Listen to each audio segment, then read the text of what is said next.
Just like everybody else across the Big Ten and the nation, Michigan trying to take advantage of June and bringing in top recruits across the state and the nation throughout these weekends, both past and future. We got Clayton Safey on the line from the Wolverine.com to help us break it down. Clayton, how you doing today? Doing great. How's it going? It's going pretty well. Glad to have you on. Glad to see you, and hope you're having a great summer. So let's dive into it. So the most recent news would involve a graduate transfer wide receiver, Daylen Baldwin, coming in from Jackson State. Now that's way down in Mississippi, but he's a native guy that's coming back home. Yeah, I guess grew up a Michigan fan and has had an interesting path since coming to college football in 2017. He played a couple of years at Morgan State, then transferred in 2019 to Jackson State. Deion Sanders then takes over ahead of this past season. They didn't play, so he sat out 2019 season. They didn't play this past fall, but played a spring season. So he's coming right off of a season where he played 6 games, just like how Michigan did a year ago. Led the SWAC in receiving. He was the newcomer of the year. Racked up 540 yards, 7 touchdowns, 20 yards per catch on 27 receptions there. So productive guy, 6'3", 210 pounds. I think he's going to add an element of kind of being that bigger bodied receiver. Michigan only has one receiver with actual experience at Michigan who stands over 6 foot. That's Cornelius Johnson, who's also 6'3". So I think it's going to add a nice dynamic to the receiver room. I actually wrote something today kind of looking at the rotation as a whole. Michigan only had 7 scholarship guys in the receiver room heading into this year. Looking at Ohio State's scholarship chart, they have 10. Penn State has 10. So kind of a low number there. They lost 1 to transfer Giles Jackson this offseason. So getting another number in there is one thing. Getting another guy who can play on the outside is another. Ronnie Bell, Michigan's leading receiver the last 2 seasons, primarily last season. I think you can, he excelled in the slot his first 2 years. And I think we could see him more in that role this season now that there's a little more depth with some of those bigger guys. So it's big in that regard. It'll be interesting to see what he does at this level.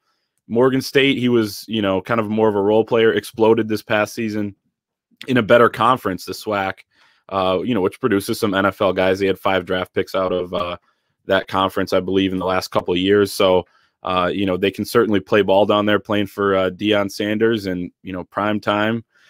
So it'll be interesting to see what he's able to do at a higher level. Transferring up is hard to project in both college basketball, as we've seen, in college football, as it's becoming even more and more, prevalent with the transfer portal blowing up here over the last couple of years.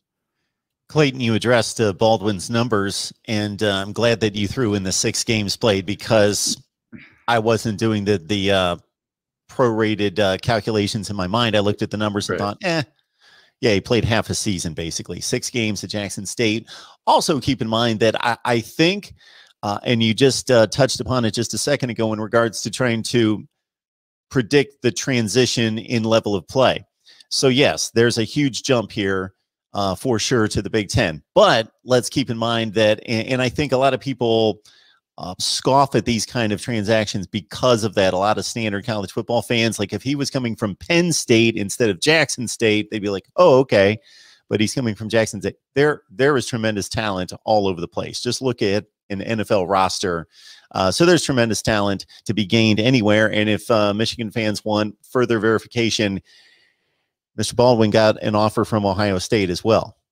So so he picked. Yeah, that's important to note as well. So Ohio State offered last Thursday. He came to Ann Arbor on Friday, did a workout in front of Josh Gaddis, the offensive coordinator, receivers coach here, and impressed and earned an offer a couple hours later after the visit. Got to meet Coach Harbaugh and the rest of the staff. So as they're bringing in recruits, and I'm sure we'll talk about that as well, from around the country, they're also looking at guys in the transfer portal. They've been saying daily.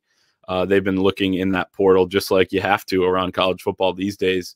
I think it's also important to note, too, Mark, when you look at this edition, wide receiver wasn't really a group that they've been offering guys out of the portal. So I think that's important as well, where, they thought this was an opportunity to offer a guy, because they haven't been just offering every receiver. They did offer quite a few defensive tackles. They landed one, Jordan Whitley, about a month and a half ago from Oregon State. They need help there. But receiver is one of the positions really on this team that people feel, the best about. I'd say up there with the safety group, up there with the running backs. The offensive line has potential. I think people like the edge defenders. So it's one of those groups that they feel pretty good about, and this is just kind of an added boost.